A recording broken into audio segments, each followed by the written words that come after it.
এখন আমরা আলোচনা করব শব্দের বিস্তার লাভ, মানে প্রোপাগেশন অফ সাউন্ড, অর্থাৎ শব্দ একটা জায়গা থেকে অন্য জায়গায় আহ, তার কিভাবে যায়, এবং এখান থেকে আমরা তরঙ্গ সম্পর্কে একটা ধারণা করব। দেখো, সনক থেকে যে উৎপন্ন শব্দ সেটা তরল, কঠিন বা গ্যাস এই মাধ্যমের মধ্যে দিয়ে বিস্তার লাভ করে।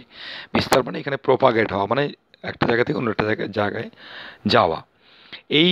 এই জড় মাধ্যম ছাড়া কিন্তু শব্দ আমাদের কানে এসে পৌঁছবে না, আমরা শুনতেও পাবো না। তাহলে কোনো একটা মানে শব্দের বিস্তার লাভের জন্য যে একটা মাধ্যম লাগে, এটা কিন্তু আমরা একটা ছোট্ট পরীক্ষার মাধ্যমে জানার চেষ্টা করব। পরীক্ষাটা বুঝে নাও কিভাবে হচ্ছে। একটা বেলজার বেলজার এই নিচেটা ফাঁকা, আর এখানে একটা কর্ক লাগিয়ে দুটো তার দিয়ে এখানে একটা একটা বেল, ইলেকট্রিক বেল লাগিয়ে সার্কিটের মধ্যে দিয়ে ব্যবস্থা করা হয়েছে এটাকে শব্দ উৎপন্ন করার জন্য। এখন শব্দ যদি সৃষ্টি করা যায়, দেখা যায় যে এখানে আমরা শুনতে পাচ্ছি আওয়াজটা।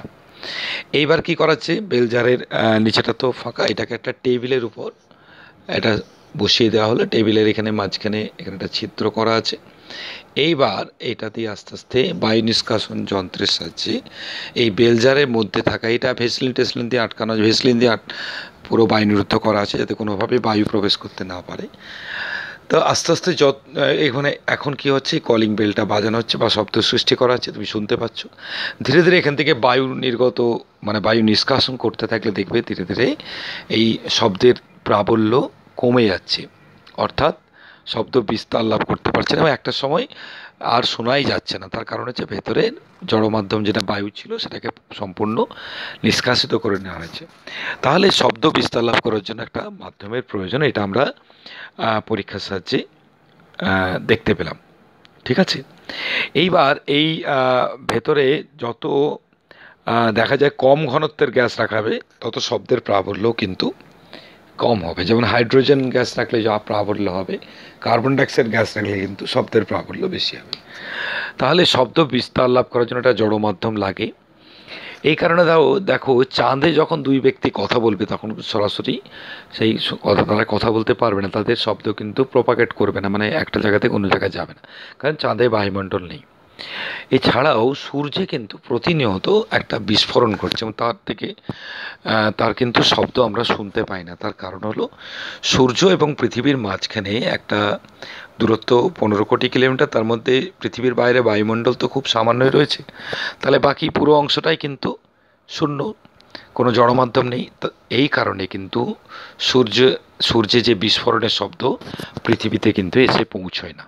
ঠিক আছে, কারণ শব্দ বিস্তার লাভের জন্য যে জড় মাধ্যমের প্রয়োজন হয়, এটাই তার প্রমাণ বলা যেতে পারে। ঠিক আছে, বেশ, এরপর আমরা আলোচনা করব তরঙ্গ।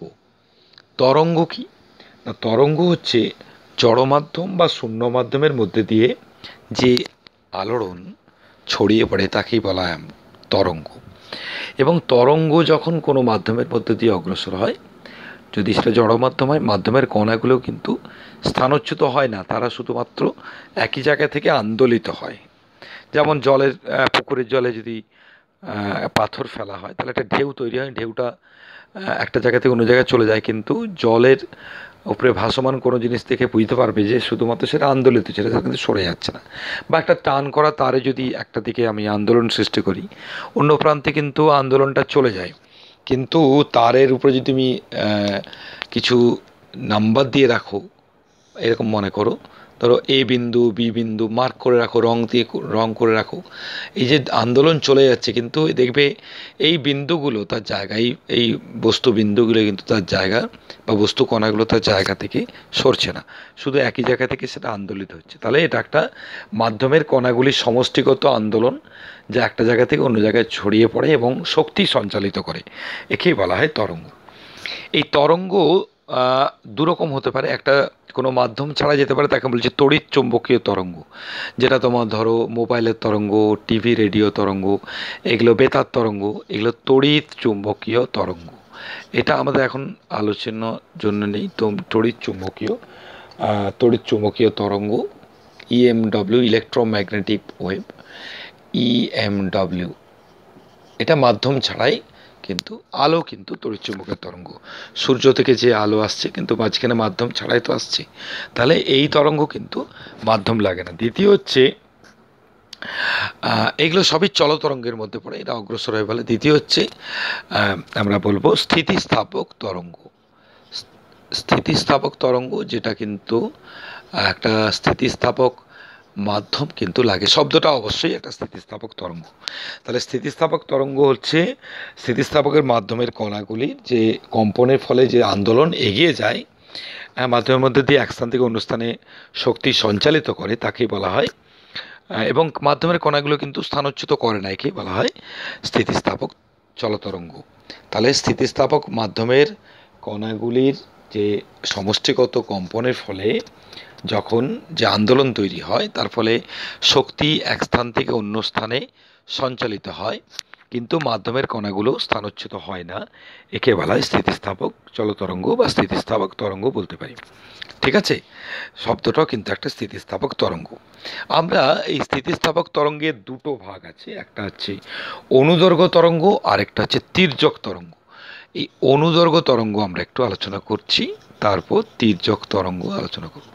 অনুদৈর্ঘ্য আর একটা হচ্ছে তির্যক তরঙ্গ। ঠিক আছে, তির্যক। অনুদৈর্ঘ্য মানে হচ্ছে লঞ্জিটিউডিনাল ওয়েভ, আর তির্যক মানে ট্রান্সভার্স ওয়েভ। তাহলে প্রথমে আমরা অনুদৈর্ঘ্য তরঙ্গ আলোচনা করব। অনুদৈর্ঘ্য তরঙ্গ,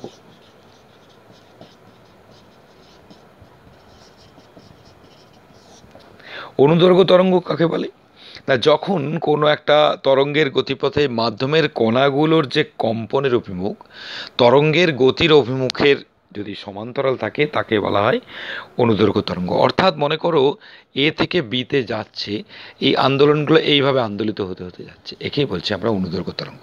শব্দ কিন্তু মনে রাখবে একটা, অনুদৈর্ঘ্য তরঙ্গ। অর্থাৎ মাধ্যমের কণাগুলোর যে কম্পনের যে অভিমুখ আর তরঙ্গের গতির অভিমুখ কিন্তু সমান্তরাল। এটা আমি একটা ছোট্ট পরীক্ষা দিয়ে বলছি। মনে করো একটা স্প্রিংকে দুটো বিন্দুর মধ্যে দিয়ে আমি টান টান করে এটাকে আমি আটকে রেখেছি। এইবার এটাকে সামান্য এদিকে টেনে ছেড়ে দাও, কি দেখতে পাবে? এরমভাবে কম্পিত হবে স্প্রিংটা, কম্পিত হতে হতে কিন্তু তরঙ্গটা অগ্রসর হবে। তাহলে তরঙ্গ এদিকে অগ্রসর হচ্ছে আর কণাগুলো কম্পিত হচ্ছে তার সমান্তরালভাবে। এটাকে আমরা একটা অনুদৈর্ঘ্য তরঙ্গ বলতে পারি। শব্দও কিন্তু ঠিক তাই। শব্দ তরঙ্গ কীভাবে অনুদৈর্ঘ্য তরঙ্গ তৈরি করে দেখো। মনে করো এখানে তুমি একটা সুরশলাকা কম্পিত করছো, যখন এটা কাঁপছে সুরশলাকার বাহুটা, তখন এই যে শব্দ, এই জড় মাধ্যম বায়ুর যে বায়ু কতগুলো স্থিতিস্থাপক মাধ্যম, তো কতগুলো স্তর ভাবতে পারি। যখন এই সুরশলাকা আঘাত করছে তখন কী হচ্ছে, এই স্তরগুলো কাছাকাছি চলে আসছে। এই স্তরগুলো যখন কাছাকাছি, সে পাশের স্তরকে ঠেলা দিচ্ছে। আবার যেতে যেতে কিন্তু কী হচ্ছে, আবার এই সুরশলাকাটা উল্টো দিকে আসছে, এখানে একটা শূন্যস্থান তৈরি হবে, যার ফলে কী হচ্ছে, কিছুটা জায়গা ফাঁকা, একে বলা হচ্ছে তনুভবন। আবার কিছুটা জায়গায় ঘন, একে বলে ঘনীভবন। আবার তনুভবন, আবার ঘনভবন, আবার তনুভবন, আবার ঘনীভবন, এইভাবে তৈরি হচ্ছে। আর এইগুলো কিন্তু চলে যাচ্ছে একটার পর একটা, ঘনীভবন তনুভবন অগ্রসর হচ্ছে, এবং এটা আমাদের কানের পর্দায় এসে আঘাত করছে এবং কানের পর্দাকে কম্পিত করছে। এভাবে কিন্তু আমরা শব্দ শুনতে পাচ্ছি। ঠিক আছে, তাহলে অনুদৈর্ঘ্য তরঙ্গ ব্যাপারটা বুঝতে পেরেছো। এইবার আমরা তির্যক তরঙ্গটা আলোচনা করি। তির্যক তরঙ্গ কাকে বলে? আর তির্যক তরঙ্গ হচ্ছে যখন মাধ্যমের কণাগুলোর কম্পনের অভিমুখ আর কণার গতির অভিমুখ যদি পরস্পর লম্ব হয়, তাকে বলা হয় তির্যক তরঙ্গ। অর্থাৎ তরঙ্গ এদিকে যাচ্ছে, কণা গেলে কিন্তু তার লম্ব দিকে কম্পিত হচ্ছে, একেই বলছি আমরা তির্যক তরঙ্গ। মনে রাখবে, যেমন তড়িৎচুম্বক তরঙ্গ কিন্তু একটা তির্যক তরঙ্গ, মানে আলোক তরঙ্গ, তাপ তরঙ্গ, এগুলো সবই তির্যক তরঙ্গের মধ্যে পড়ে। তির্যক তরঙ্গ কীভাবে আমরা দেখো, মনে করো এখানে একটা দেওয়ালের গায়ে তুমি একটা হুকের সাহায্যে এখানে তুমি একটা তারকে টান টান করে ধরে রেখেছো, নিয়ে এখানে তুমি আন্দোলন দিচ্ছ, কি দেখতে পাবে, এইভাবে ঢেউয়ের মতো যাচ্ছে। অর্থাৎ এই তারটা কিন্তু ওপরে নিচে কম্পিত হচ্ছে, কিন্তু ওপরে নিচে কম্পিত হচ্ছে আর তরঙ্গটা অগ্রসর হচ্ছে দিকে, একে বলা হচ্ছে তির্যক তরঙ্গ। পুকুরে যদি একটা পাথর ফেলায়, তাহলেও তুমি বলতে পারো ঢেউটা এগিয়ে এগিয়ে যায়। আর দেখো জলের উপরে জলটা কিন্তু আন্দোলিত হয়ে উপরে নিচে করে আর ঢেউটা এগিয়ে যাচ্ছে। এটা কিন্তু তির্যক তরঙ্গের এক্সাম্পল। তাহলে তির্যক তরঙ্গ ব্যাপারটা বুঝতে পেরেছো? তাহলে তির্যক তরঙ্গে টান করা তারের ক্ষেত্রে দেখানো হলো। এই তির্যক তরঙ্গের এই যে শীর্ষ বিন্দুটাকে বলা হচ্ছে তরঙ্গ শীর্ষ, এটাকে বলা হয় তরঙ্গ শীর্ষ, ঠিক আছে। আর নিচের একদম নিচের বিন্দুটাকে বলা হচ্ছে তরঙ্গ পাদ। ক্রেস্ট আর ট্রাফ, ক্রেস্ট বলা হয় CREST, ক্রেস্ট মনে রাখবে তরঙ্গ শীর্ষ, আর ট্রাফ TROUGH, ঠিক আছে। ট্রাফ তরঙ্গ পাদ, তরঙ্গ শীর্ষ। এই এই তরঙ্গ শীর্ষ এবং পর মুহূর্তে এটা হয়তো নেমে যাবে, এই জায়গায় তরঙ্গ পাদ তৈরি হচ্ছে, আর এই ঢেউয়ের মতো কিন্তু তরঙ্গটা এগিয়ে যাবে। এটা হচ্ছে তির্যক তরঙ্গ। ক্লিয়ার হয়েছে তো? ঠিক আছে, তাহলে তোমরা এই অংশটুকু এখন আজকের মতো তোমরা এটা একটু পড়ে রেখো। নেক্সট আমি ভিডিওতে পরের কিছু জিনিস আলোচনা করছি, ঠিক আছে।